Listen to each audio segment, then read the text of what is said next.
그래서 높은 산이 거친 들이 초막이나 궁궐이나 우리 주님과 함께하는 그 모든 곳이 하나님의 나라인 줄로 믿습니다.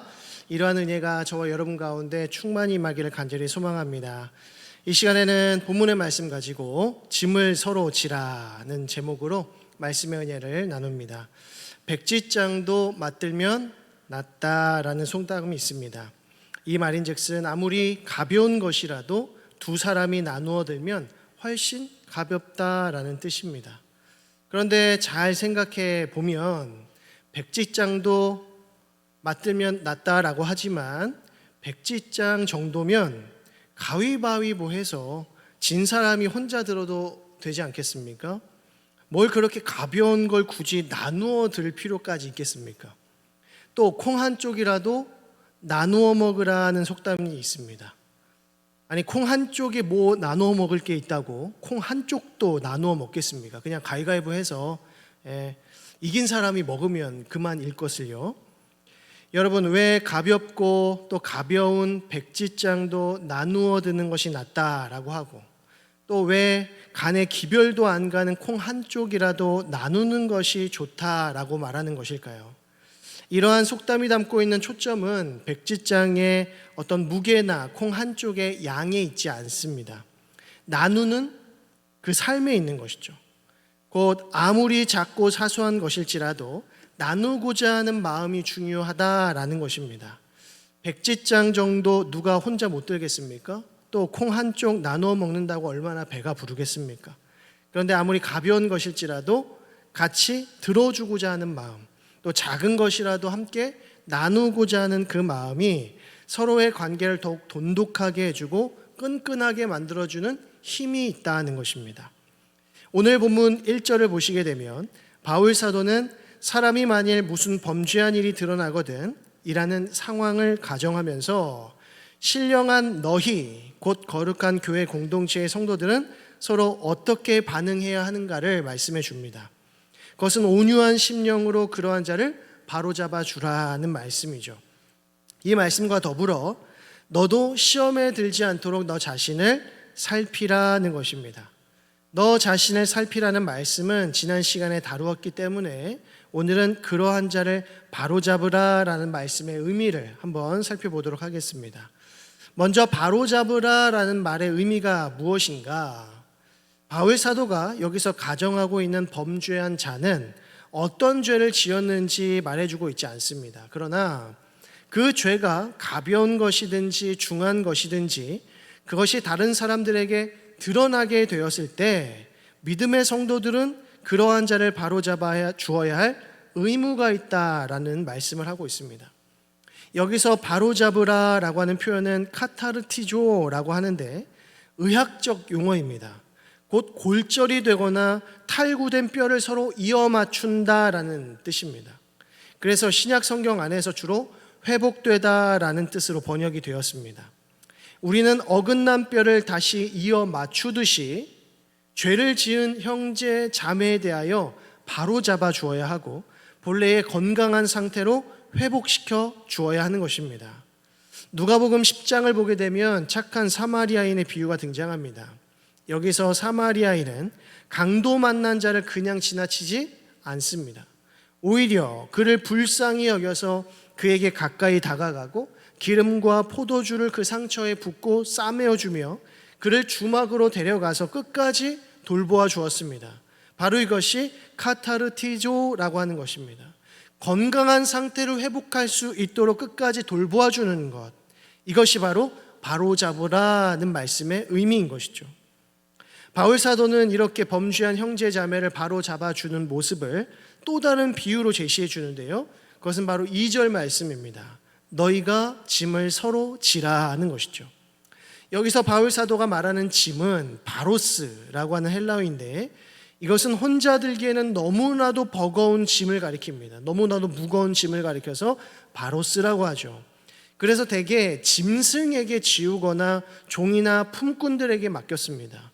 즉 짐을 서로 지라라고 하는 이 말인즉슨 서로의 종이 되어서 형제 자매들의 죄를 함께 나누어지라라는 말씀이 되는 것입니다.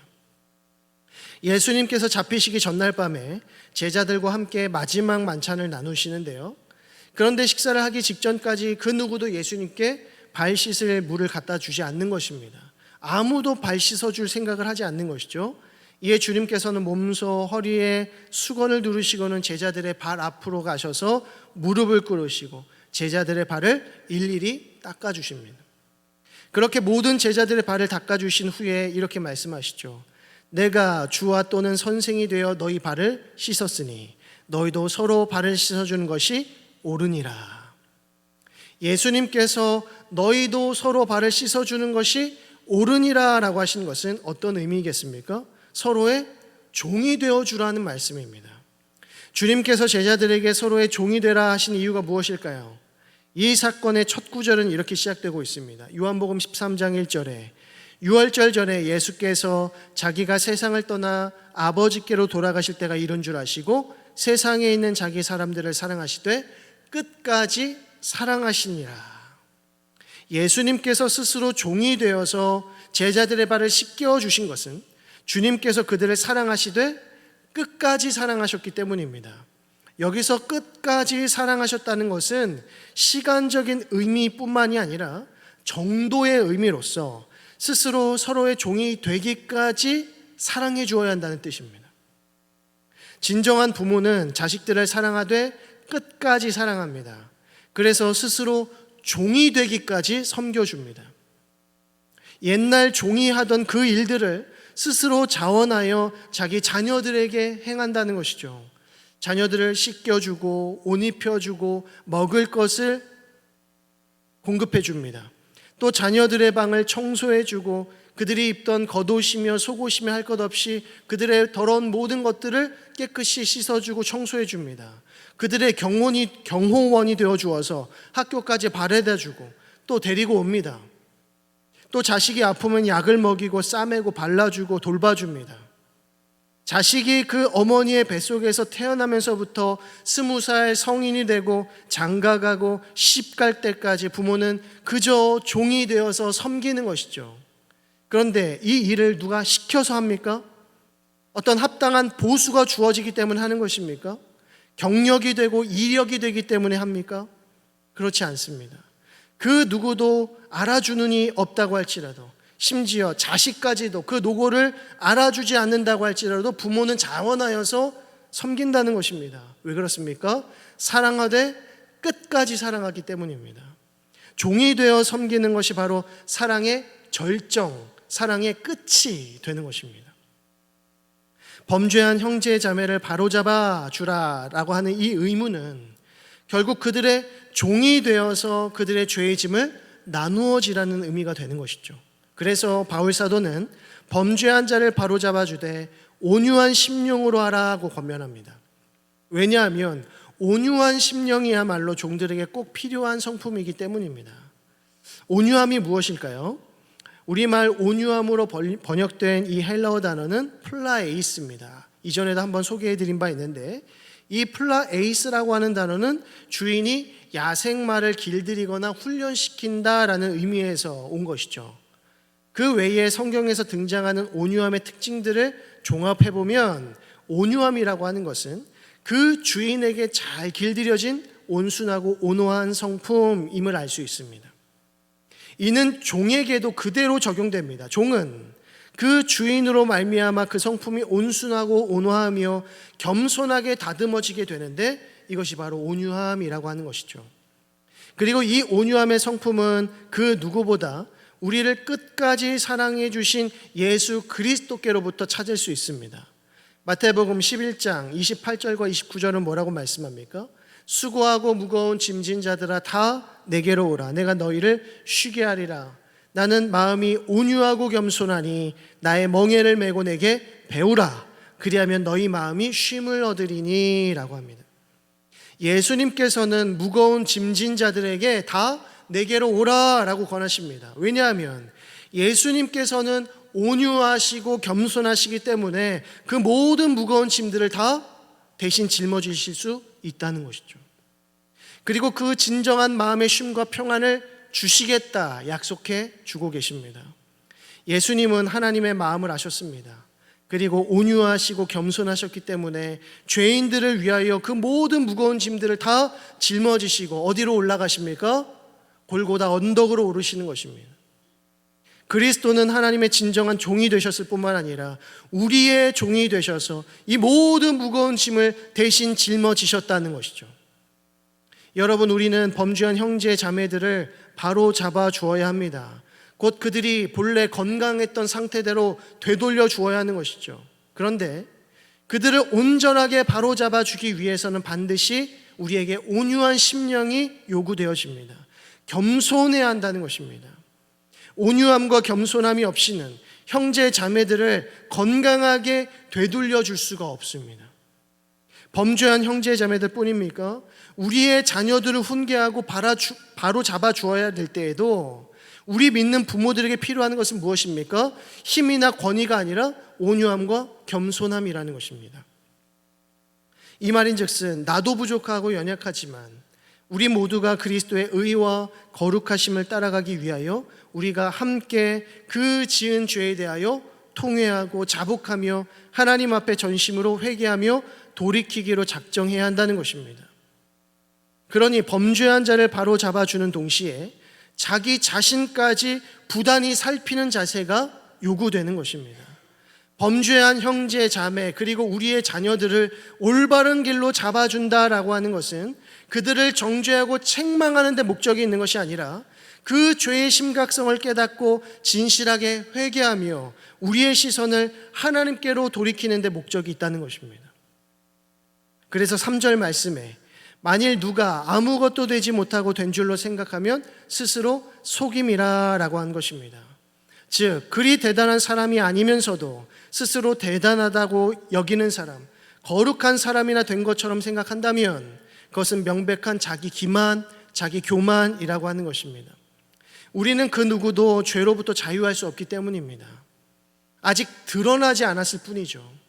만약 이 자리에서 우리가 오늘 단 하루 동안 지은 죄와 더러운 생각들을 이 스크린 위에 비춘다면 그 누가 당당하게 고개를 들고 다닐 수 있겠습니까? 여기에 있는 그 누구도 스스로 대단한 사람이라 여길 수 없을 것입니다. 마가복음 2장에서 예수님께서 세리 마태와 함께 식사를 하실 때 바리새인과 서기관들은 예수님께 대하여 어찌하여 세리 및 죄인들과 함께 식사를 하는가 라며 수군거렸습니다. 이에 주님께서는 그들의 생각을 아시고 뭐라고 말씀하십니까? 마가복음 2장 17절에 건강한 자에게는 의사가 쓸데없고 병든 자에게라야 쓸데가 있다. 나는 의인을 부르러 온 것이 아니요 죄인을 부르러 왔노라 라고 말씀하셨습니다. 얼마나 부드럽고 온화한 말씀입니까? 예수님께서는 당대의 큰 죄인으로 여겨졌던 세리와 식사를 하면서도 결코 부끄러워하지 아니하시고 오히려 그를 위하여 내가 여기에 왔노라 라고 말씀해 주십니다. 내가 이 사람들을 치료하러 왔노라 라고 말씀하신다는 거죠. 종교개혁가 마틴 루터 역시 짐을 서로 지라라고 하는 이 말씀에 대하여 다음과 같이 적용했습니다. 그에게 달려가 곧 범죄한 자에게 달려가 당신의 손을 내밀고 그를 다시 일으키고 친절한 말로 그를 위로하며 어머니 같은 팔로 그를 안아주라. 여러분, 왜 우리는 이렇게 해야만 하는 것일까요? 왜 남이 지은 죄에 대하여 우리가 함께 짊어져야 하는 것입니까? 왜 서로의 종이 되어 섬겨야 하는 것입니까? 왜 내가 짓지도 않은 그 죄에 대하여 온유한 마음으로 서로 잡아주어야 하는 것입니까? 무서운 말과 권위 있는 어조로 정죄하고 책망하고 혼을 내는 것이 더 쉽고 효과적인 일 같아 보이는데 왜 우리는 이토록 힘들게 우리 자신에게까지도 온유와 겸손으로 무장하며 그들에게 나아가야 하는 것인가요? 2절은 이렇게 말씀합니다. 너희가 짐을 서로 지라 그리하여 그리스도의 법을 성취하라. 바로 이 말씀에 우리가 범죄한 자들에 대하여 온유와 겸손으로 무장하고 그들의 종이 되어서 죄의 짐을 서로 짊어져야 하는 이유와 동기가 명백하게 드러나는 것입니다. 우리 모두가 그리스도의 법을 성취하기 위하여 부름을 받은 자들이기 때문에 그렇습니다. 그리스도의 법은 무엇을 가리킵니까? 요한복음 13장 34절 말씀, 새 계명을 너희에게 주노니 서로 사랑하라. 내가 너희를 사랑한 것 같이 너희도 서로 사랑하라 라고 하셨습니다. 옛 계명인 율법은 이제 예수님의 이 한 말씀으로 새 계명으로 대체되었고 완성되었습니다. 그것은 주님께서 우리를 사랑하신 것 같이 우리가 서로 사랑하는 일입니다. 우리가 서로 바로잡아주고 서로 돌봄으로써 우리는 그리스도의 법을 성취해 나아가는 것입니다. 곧 짐을 서로 지는 것이 서로 사랑하라는 계명을 완수하는 일이 되는 것이죠. 갈라디아서 5장 13절에서 15절에 이렇게 말씀합니다. 형제들아, 너희가 자유를 위하여 부르심을 입었으나 그러나 그 자유로 육체의 기회를 삼지 말고 오직 사랑으로 서로 종노릇하라. 이 율법은 내 이웃 사랑하기를 내 자신같이 하라 하신 한 말씀에서 이루어졌나니 만일 서로 물고 먹으면 피차 멸망할까 조심하라. 온 율법은 우리가 서로 사랑할 때 이루어진다라고 말씀합니다. 여기서 매우 중요한 개념이 나타나는데요, 그것은 바로 종노릇이라는 표현입니다. 육체의 기회를 삼지 아니하고 오직 사랑으로 서로 종노릇하는 것이 서로 사랑하라고 하는 계명을 성취하는 일이 되는 것입니다. 하나님을 사랑하고 그리스도를 사랑하는 자들은 반드시 서로 사랑하는 인생을 살게 되는 것입니다. 혹 형제자매가 범죄한 일이 드러난다고 할지라도 사랑의 마음과 사랑의 자세를 상실하지 않는 것이죠. 그리하여 늘 그리스도의 법을 성취하기를 소망하는 것입니다. 그래서 요한일서 4장 20절은 이렇게 말씀합니다. 누구든지 하나님을 사랑하노라 하고 그 형제를 미워하면 이는 거짓말하는 자니 보는 바 그 형제를 사랑하지 아니하는 자는 보지 못하는 바 하나님을 사랑할 수 없느니라. 우리가 서로 사랑하는 것은 세상적인 사랑과 다르다는 것입니다. 우리 신앙 공동체의 사랑은 하나님 사랑에서 기인합니다. 우리 모두는 하나님을 사랑하기에 이 자리에 모인 것이고 하나님을 사랑하기에 서로 사랑해야 하는 것이며 하나님을 사랑하기에 서로 용서하고 용납하는 삶을 살아가야 하는 것입니다. 우리가 왜 서로 용서하고 용납하며 서로의 죄의 짐을 함께 짊어져야 하는가? 하나님을 사랑하고 그리스도의 법을 성취하는 삶을 살아가야 하는 것이 우리에게 가장 큰 기쁨이요 영광이 되어지기 때문입니다. 말씀을 맺습니다. 온유함과 겸손한 심령으로 서로의 종이 되어 서로를 용납하고 사랑할 수 있는 저와 여러분 되기를 간절히 소망합니다.